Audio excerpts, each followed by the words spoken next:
Assalamualaikum warahmatullahi wabarakatuh. Perkenalkan, nama saya Arianti, salah satu perawat di klinik Medika Keluarga. Kamu sedang batuk atau bersin? Tahukah kamu saat kamu batuk maupun bersin terjadi pelepasan virus maupun bakteri dari pernafasan melalui udara ataupun cairan dari dalam tubuh yang dapat menularkan kepada orang lain. Tapi kamu dapat mencegahnya dengan melakukan etika batuk yang baik dan benar. Berikut tata cara etika batuk yang baik dan benar. Yang pertama, gunakan tisu saat kamu batuk ataupun bersin.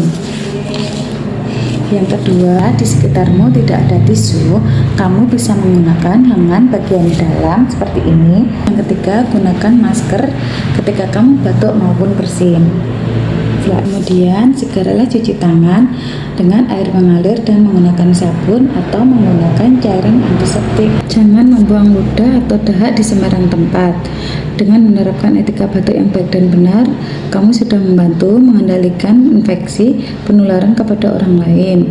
Demikian edukasi dari saya, semoga bermanfaat. Salam sehat selalu, Klinik Medika Keluarga.